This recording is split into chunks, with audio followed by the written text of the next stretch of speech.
Hey guys, welcome back to the Readers. I hope you are having an amazing day. Let's get right into the stories. The first one is an entitled people story. Let me start from the beginning. After years of saving every penny and living in cramped apartments, my wife and I finally managed to buy our dream home last spring. It wasn't a mansion by any means, but it was perfect for us. The house was in a nice middle-class neighborhood with an HOA that seemed reasonable enough when we read through all the paperwork. The rules were pretty standard stuff about keeping lawns maintained and not parking RVs in driveways. Nothing too crazy. But the real crown jewel of our new place was the backyard pool. This thing was absolutely gorgeous and had been professionally maintained by the previous owners. The moment we saw it during our house tour, we knew this was the one. I dreamed of having a pool since I was a kid, growing up in apartments where the closest thing to swimming was running through sprinklers in the summer. We spent the first few weeks after moving in getting the pool professionally cleaned and updated with new energy-efficient equipment. I'm talking about a complete overhaul that cost us several $1,000s, but it was worth every penny. This pool was going to be our personal sanctuary where we could relax after long workdays and host friends on weekends. The neighborhood seemed pretty quiet overall. Most of our neighbors were friendly enough, giving us waves when we were outside and welcoming us to the area. The HOA president lived just 2 houses down from us, a woman in her 50s who seemed to take her position very seriously. She introduced herself during our first week and made sure to remind us about trash day schedules and the importance of maintaining property values. She came across as someone who really enjoyed having authority, even if it was just over lawn maintenance and mailbox placement. Everything was going smoothly until one perfect Saturday afternoon about 3 weeks after we'd moved in. I was finally getting to enjoy our newly renovated pool, floating on an inflatable chair with a cold drink in hand, thinking about how all those years of saving and sacrifice had been worth it for moments like this. That's when I heard someone calling out from our fence line. I looked over to see the HOA president standing there with a clipboard and what looked like some kind of official paperwork. She didn't bother to come to our front door or ring the doorbell like a normal person would. She just positioned herself at the edge of our property and started talking as if she had every right to be there. She announced that she was there to conduct what she called a mandatory community asset inspection. According to her, the pool needed to be checked against HOA safety protocols to ensure it met community standards. She said this with the kind of authority that suggested she'd done this many times before and expected immediate compliance. Now, I'm not the type to just roll over when someone tries to push me around, but I also wanted to be respectful since we were new to the neighborhood. I politely reminded her that I'd read all the HOA documents thoroughly before we bought the house, and nowhere in those bylaws was my pool listed as any kind of community asset. It was clearly private property, and while I appreciated her concern for safety, all the pool equipment exceeded county code requirements. She didn't like that response at all. Her whole demeanor changed from fake friendliness to barely contained irritation. She started going on about some old charter that supposedly designated certain property features as accessible for the community's benefit. When I asked to see this charter she was referencing, she couldn't produce it. Instead, she got more agitated and started talking about how homeowners had responsibilities to the community beyond what was written in the current bylaws. I stood my ground and politely but firmly denied her access to my property. That's when she really showed her true colors. She stormed off muttering about how the pool was a community resource and that I couldn't just HOA-ard it for myself. Her parting words were something about how we'd see about this, which honestly made me a bit nervous about what she might try next. I figured that would be the end of it. Maybe she'd cool off and realize she was being unreasonable, but I should have known better. The following weekend, my wife and I decided to have a small housewarming party. Nothing fancy, just a few close friends and their kids coming over for a barbecue and some pool time. We'd been looking forward to this for weeks as our first real chance to show off our new place and actually use the pool for entertaining. Everything was going great. The weather was perfect, the food was good, and everyone was having a blast. The kids were splashing around in the shallow end while the adults relaxed poolside with drinks. It was exactly the kind of gathering we'd envisioned when we bought the house. Then things got weird fast. I was flipping burgers on the grill when I noticed someone at our backyard gate. Not just someone, but 3 people. The HOA president's husband and their 2 teenage kids, all dressed in swimwear and carrying pool towels like they were heading to a public pool. They were trying to open our locked gate like they had every right to be there. I walked over to see what was going on, and the husband just looked at me matter-of-factly and said his wife had told them the community pool was open for residents today. He said it like it was the most normal thing in the world, as if my private backyard pool was some kind of neighborhood amenity that operated on a schedule. I was completely shocked. I explained that there had been a serious misunderstanding and that this was a private residence, not a community pool. But instead of apologizing and leaving, the husband started arguing with me. The teenagers joined in, whining loudly about how it wasn't fair and they'd been looking forward to swimming all week. This created an incredibly awkward situation right in front of all our guests. Here I was, trying to host a nice party, and suddenly I had 3 strangers demanding access to my pool based on some made-up story from the HOA president. They wouldn't leave the gate area, creating this tense standoff that was making everyone uncomfortable. My friends were trying to pretend they weren't watching this bizarre confrontation unfold, but it was impossible to ignore. The teenagers were getting louder and more demanding, and the husband kept insisting that they had permission to use the community facility. Just when I thought the situation couldn't get any more ridiculous, I saw the HOA president herself marching across the street with her phone pressed to her ear. She was speaking loud enough for everyone to hear, dramatically telling whoever was on the other end that she needed an officer at our address immediately. She was claiming that a resident was illegally denying access to a shared community facility and was essentially trespassing on HOA property. I couldn't believe what I was hearing. She was actually calling the police and accusing me of trespassing on my own property. The sheer audacity of it was mind-blowing, but I have to admit it also made me nervous. What if the police believed her story? What if there was some legal loophole I wasn't aware of? About 15 minutes later, a police cruiser pulled up in front of our house. The officer who got out looked like he'd seen this kind of neighborhood drama before and wasn't particularly thrilled about having to deal with it on a Saturday afternoon. The HOA president immediately launched into this elaborate performance for the officer. She claimed that I had illegally fenced off what she called a historic community pool and was violating some long-standing HOA agreement. She was using all kinds of official-sounding language about community resources and property rights, really laying it on thick to make herself sound knowledgeable and authoritative. She kept referring to her position as HOA president, as if that gave her some kind of legal authority over private property. The way she was talking, you'd think she was some kind of city official instead of just a neighbor who'd been elected to manage trash pickup schedules and lawn maintenance complaints. The officer listened patiently to her whole spiel, nodding occasionally, but not really committing to any particular viewpoint. When she finished her dramatic presentation, he turned to me and asked for my side of the story. This was my moment, and I was ready for it. I told the officer I'd be happy to clear everything up and asked him to give me just a moment. I went inside and grabbed something I'd put together after the first confrontation with the HOA president. Call it paranoid preparation, but after that initial encounter, I'd organized all my property documentation into a comprehensive binder just in case something like this happened. I returned with this meticulously organized collection of documents and calmly presented them to the officer. First was my official property deed along with the county plat map, which clearly showed that the pool was well within my private property lines with no exceptions or special designations. Next, I showed him a copy of the current official HOA bylaws, with the section on community assets highlighted. This section only listed a communal mailbox area and a small park about 3 streets away. There was absolutely no mention of private pools or any kind of shared access arrangements. I also had receipts from our recent pool renovation, proving that we'd invested thousands of our own dollars into maintaining and upgrading what was obviously private property. If this was some kind of community asset, why would we have been responsible for paying for all the improvements? The final piece was a printout of an email from our title company confirming that there were no easements, community use provisions, or any other restrictions attached to our property that would give anyone else access rights. I explained to the officer that, as he could see from the documentation, this was unquestionably my private pool on my private property. I also pointed out that the HOA president should have been very familiar with the bylaws since she'd distributed copies to all residents just the previous month. The officer took his time reviewing all the documents, and I could see his expression change as he realized how clear-cut the situation actually was. When he finished looking everything over, he turned to the HOA president and delivered what had to be one of the most satisfying statements I've ever heard. He told her that this was unequivocally private property and that she and her family were trespassing. He said that if they didn't leave the premises immediately, I could press charges against them.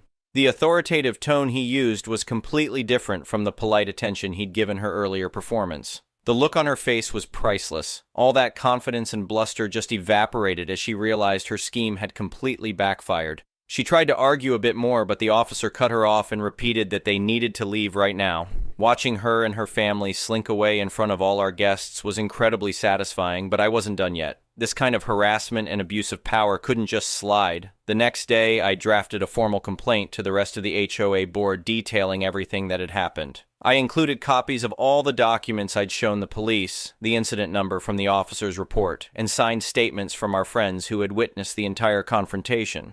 In my complaint, I outlined how the HOA president had abused her position, engaged in harassment, and wasted police resources by filing a false report. I made it clear that her actions were not only inappropriate, but potentially illegal.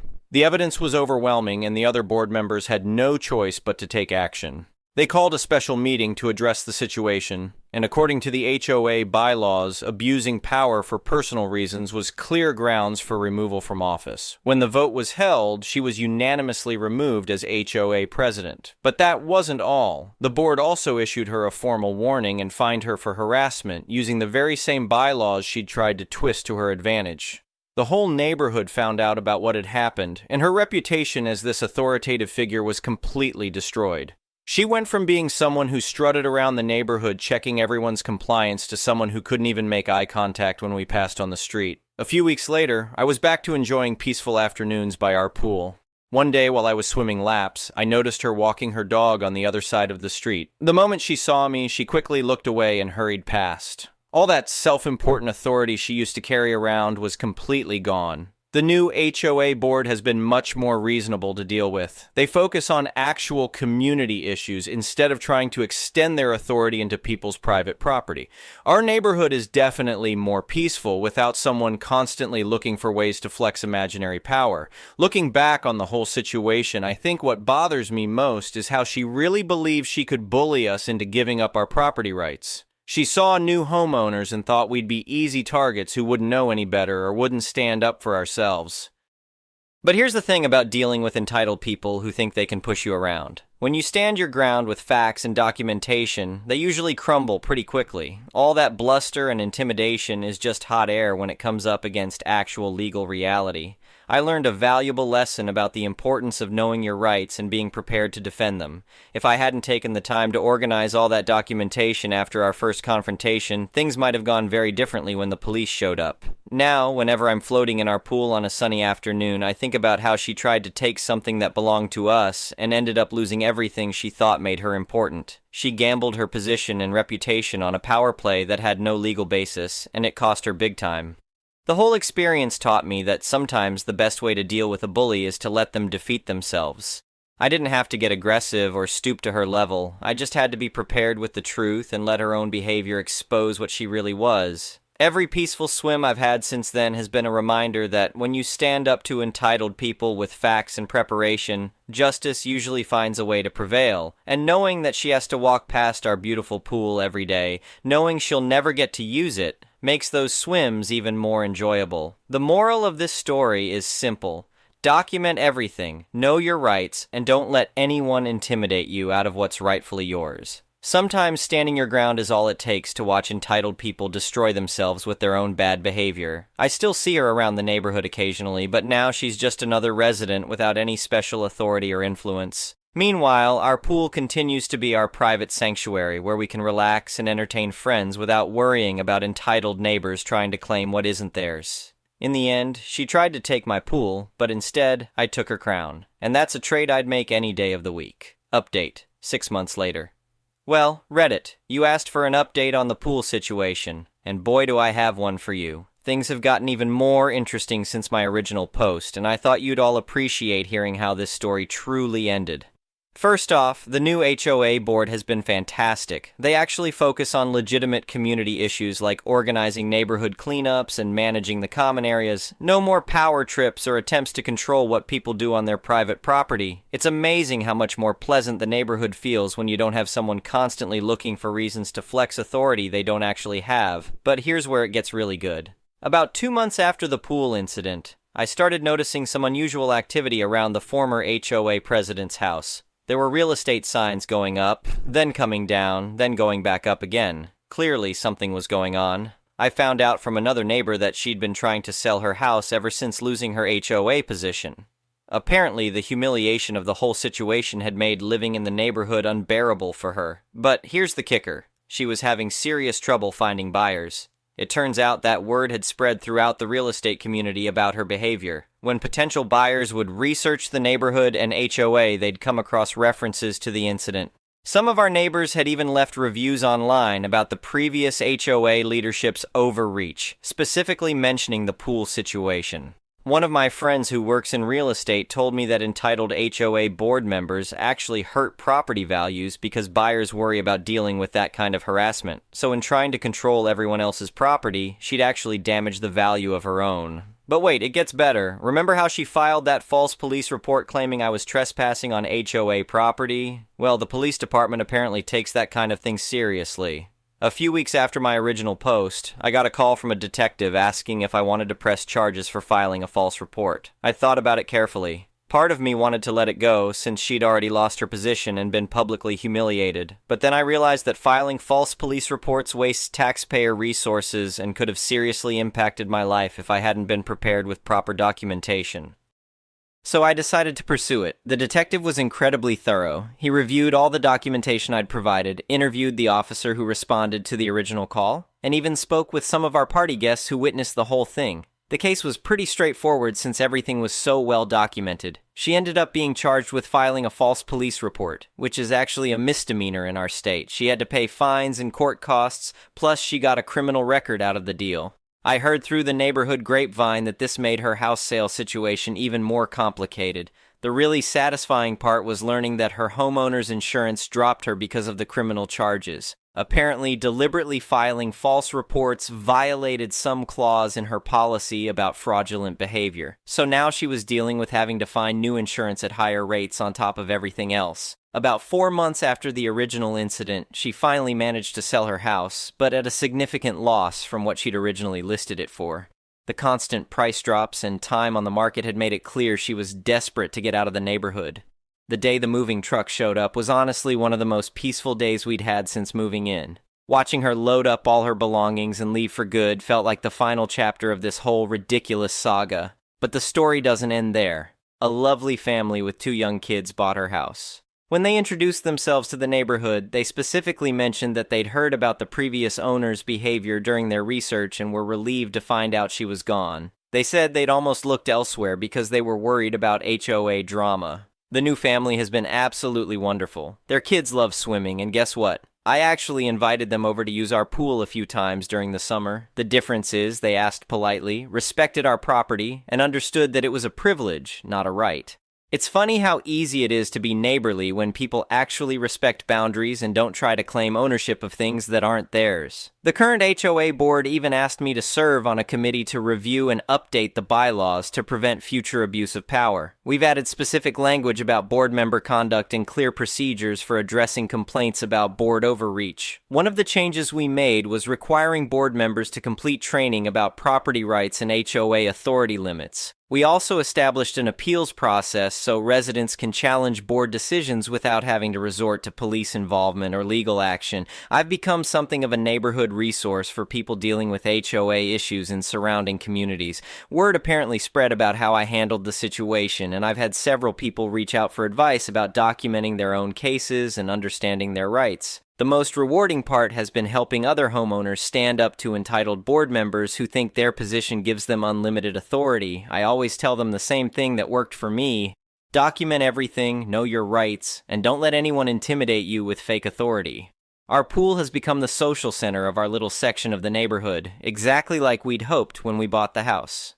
We host regular gatherings for friends and neighbors who we actually enjoy spending time with. The difference between voluntary community and forced compliance is night and day. Last weekend, we had a big end-of-summer pool party with about 20 people. As I was grilling burgers and watching everyone have a great time, I thought about how different things could have been if I'd backed down during that first confrontation. If I'd let her establish that she could just claim authority over my property, who knows what other entitled behavior would have followed. She probably would have tried to control other aspects of our lives too, making the whole neighborhood miserable with her power trips. Instead, standing firm from the beginning sent a clear message that we weren't going to be pushed around. Sometimes the best way to deal with a bully is to show them immediately that their tactics won't work on you. I still have all the documentation from the incident organized in that same binder, just in case. But honestly, I doubt I'll ever need it again. The new HOA leadership actually follows the rules instead of trying to make up new ones, and our neighborhood has returned to being the peaceful community we thought we were buying into.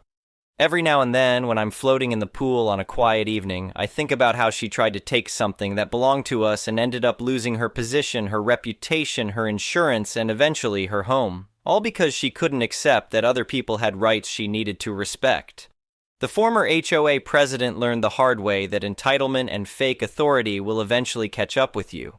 Meanwhile, we're still here enjoying our beautiful pool in our dream home, surrounded by neighbors who actually understand what community means. Sometimes justice takes a while to fully unfold, but when it does, it's incredibly satisfying to watch. The moral of the story remains the same. Know your rights, document everything, and never let entitled people convince you that their convenience is more important than your property rights. Thanks for all the support and comments on my original post. It's been amazing to hear from so many people who've dealt with similar situations. Remember, you don't have to put up with bullies just because they have some minor position of authority. Stand your ground, and more often than not, they'll end up destroying themselves with their own bad behavior. Now, if you'll excuse me, I have a pool to enjoy. The next one is a pro-revenge story. I had recently partnered with a small production facility in my area. Our contract was based on capital investment, along with designing, implementing new automation processes. 2 years outlook finished in 8 months. Was a typical small production facility comprised of 50 production workers through 2 shifts of 12 hours that ran 2 days on, then 3 days off.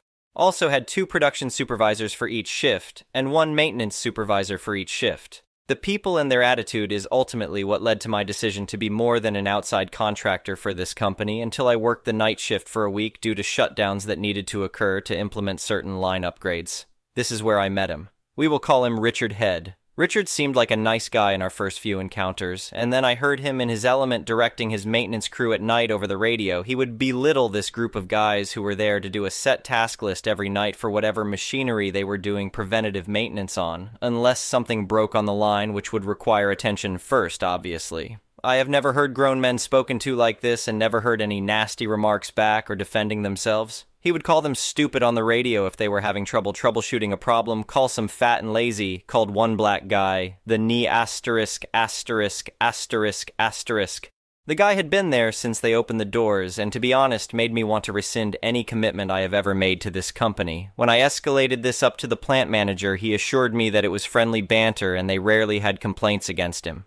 True, because anyone who ever did so in confidence of anonymity was always outed and then singled out until they were terminated by him. Since no one was going to listen to me, I decided to do my due diligence and started to document everything I heard on the radio with a date, time, witnesses to the treatment, and what rights the individual was having violated due to our state and federal outlines. I made this spreadsheet my entire time in the shift, documenting every personal account I witnessed as well. Harassment is a major problem with industry work, but the one that I have learned is the company killer is retaliation. If you can prove that, then they stand no chance. I saw him one night tearing down this 50-year-old man who requested 2 days off to the point I wanted to lose my cool, but knew it would ruin all the information I was gathering. Days off were BC, his nephew was just in a car accident 2 days prior and had to have multiple reconstructive surgeries scheduled. I knew that now was the time to move on everything. I rounded up all the maintenance guys and shared all my documentation with them. They didn't realize the importance of this information like I had. They just said nothing will change. Nothing changed, BC. No one treats an issue as an issue if you come with incorrect, non-detailed information. The fact that he used the radio so much was a godsend that they didn't see as well. When he spoke this way to people, he must not have ever realized that there are other supervisors on shift, and that they unintentionally became the strongest witness in the cases, especially when you have some audio recordings verifying the accounts. They have no choice but to acknowledge what they have heard. Each worker took their logs, and even though I have a capital time investment in this facility, I urge them at a minimum to petition to have this man removed or to threaten legal action. Once they coordinated a day to expose all this, it was like watching a sports movie when the underdogs take the championship and get the girl at the same time. Not only did the man finally get fired, but the entire atmosphere around the place changed more than I could imagine. Older machines ran the best they have ever ran in my time there, and people loved coming to work again. They also put a placard on my door for when I came in about a week later. It said, #1 boss, but the boss was crossed out, and hand engraved under it was the word badass. I obviously removed it from my door, but I put it in my home office and is probably the best thing I have ever received from a facility. The next one is a malicious compliance story. Back when I was in the Army, my tank driver was someone who you'd really not want to spend time with unless you absolutely had to. Like, for instance, if you were in a tank crew with him and needed the tank to actually get from point A to point B. When it comes to crew breakdown in a tank, it goes like this. Tank gunner, my position. Coolest job in the tank. You get to shoot the big gun. You also have to do the least amount of maintenance work on the tank. Loader does most of the idiot work in the tank. Has to carry and load multiple heavy tank shells, tilde 45-50 kg each. Not much maintenance work, but spends like 2-3 hours cleaning the 3 machine guns. Driver drives the tank. Pretty simple, but a good driver will give you a smooth ride. A bad driver will make you feel every dip and bump in the terrain. Does the most maintenance work since they are in charge of the tank tracks and bogies, steel wheels in the tracks, tank commander, knows how to do all the positions, doesn't do any maintenance since they are usually in briefings on maintenance day. A good crew knows how to begin to think alike, doing things together without asking. It helps that you sleep together in the tank, so you all get to know each other pretty intimately. Nothing like pissing in a water bottle to remove any shyness between crew members. When it comes to maintenance, you can either have all the gunners from the platoon get together and work on all the platoon's tanks together, same with drivers' gunners, or each crew can do their own tank. Usually we prefer the first option because it goes quicker. In this case, my crew was sent to support an infantry exercise on a different base in the middle of the desert on our own. We were simulating a whole tank company, but budget cuts meant only one tank was sent. Sunday we got to base and deployed with our tank down into the exercise area. Monday, Wednesday night, we exercised. Thursday morning, the drill ended, and it was maintenance day. Crucial element here is that you don't get to go home for the weekend until your maintenance is complete. The flip side being that you could leave as soon as maintenance was completed and signed off on. The entire exercise, the driver was being a complete ass. I don't know if his girlfriend broke up with him or whatever, but he was even more annoying than usual. Aside from his attitude, his driving was so bad, the TC almost broke a rib one time, and I nearly got a black eye when shooting in motion, and he, unintentionally I'm sure, aimed straight for a small ditch. By the time Thursday came around, the loader and I couldn't get rid of him for the weekend quickly enough. But alas, first, maintenance beckoned.